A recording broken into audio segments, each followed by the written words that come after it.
이것은 바로 네로의 박해, 네로 박해를 거의 임박하게 느끼면서 기록했다고 봅니다.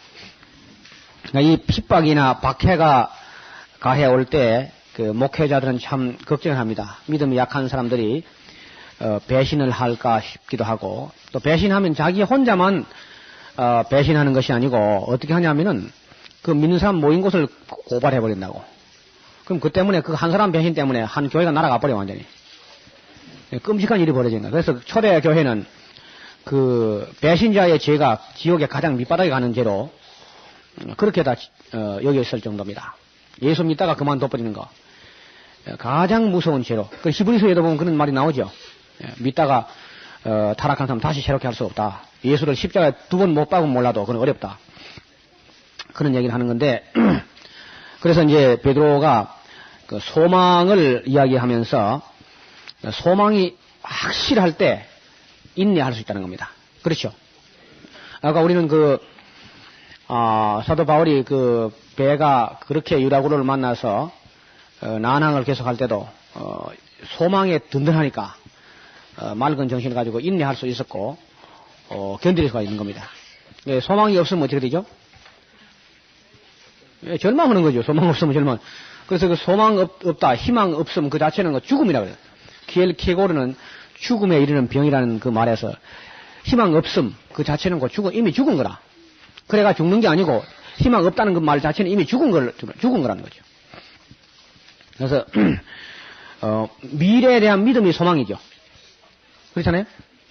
근데 일반적으로 그 희망으로 번역한 사람들이 있는데 물론 비슷합니다만은 그래도 엄밀하게는요 좀 구분이 되었으면 좋겠어. 소망은 약속이 있는 믿음이라. 희망은 막연한 희망사항이고, 그러니까 약속이 확실히 있는 걸 붙잡은 게 소망이란 말이에요. 우리가 약속 없는 믿음이라는 건 보장이 없잖아요. 그 미신이라든지 이런 건 증거도 없고 약속도 없는 걸 믿는 거라. 그게 자기 희망이지. 그건 하나의 신념이거나 뭐 그런 거라. 그거 기독교가 말하는 믿음이라는 것은 근거 없는 게 아닙니다. 언제나 근거가 있고 약속이 있고 사실이고 증거가 있고 이걸 이제 믿음이고 또 그걸 가지고 바라고 그 미래에 대한 약속은 우리에게 소망으로 나오는 거라. 그래서 성경을 모르면서 소망이 있다는 건 거짓말이거든요. 성경을 잘 모르는 믿음은 미신이나 거의 뭐 희망상황이고 그래서 착각하고 막 그런 뒤범벅이 된다고. 그래서 바른 믿음과 바른 소망은 반드시 하나님의 약속에 대한 믿음, 이게 소망이죠. 이것은 영혼의 닷같이 든든해가지고 우리를 요동하지 않게 하는 거라. 아무리 어려운 일이 닥쳐와도 또 세상 풍조가 나날이 바뀌어도 그 꿈을 가지고 버텨내는 겁니다. 환란이 닥쳐올 때 소망을 강조한 것은 적절한 거죠. 그래서 물론 베드로 같은 분은 믿음 쪽을 더 많이 강조하는 것 같고 요한은 사랑 쪽을 더 많이 강조하는 것 같죠. 근데 베드로는 소망 쪽을 또 역시 강조하는 그건 그때 또 필요한 그런 시대적 배경이 있는 겁니다.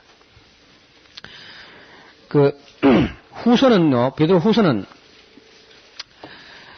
베드로 자신이 이제 어떤 의미에서는 좀 지적으로는 조금 자기 스스로 생각할 때 좀 부족하다 아마 그렇게 느꼈을 겁니다. 일을 하다 보니까 바울에 비해서 비교될 정도 아닙니까? 그래서 믿음만 갖고는 안 되겠다는 거예요.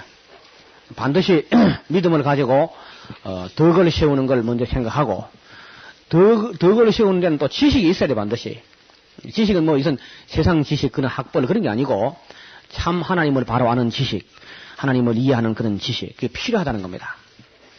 그 지식을 또 지나치게 추구하다가 또 이상해진다고. 그래서 반드시 지식엔 절제가 필요해요.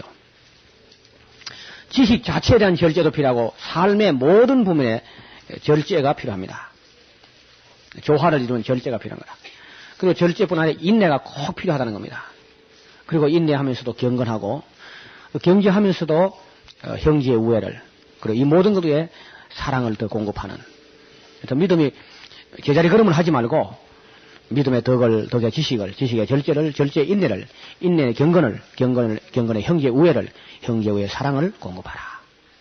예수 그리스도를 알므로써 너의 은혜가 더 풍성할지어다. 우리 주 예수 그리스도를 아는 지식에서 자라가라. 상당히 믿음과 함께 소망과 함께 지식을 강조하는 그런 면을 볼 수 있어요. 그것은 여러분 기독교인들이요 어디 가서 무식하다 말 들어서는 안 돼요. 그렇다고 뭐 지식 자랑하러 교만하고 그래서는 안 되지만은 그러니까 예수를 믿는 사람은 공부도 더 열심히 해야 돼요. 믿습니다. 뭐 그래가 되는 게 아니라 안 믿어지면 그냥 믿습니다 그러거든 보통.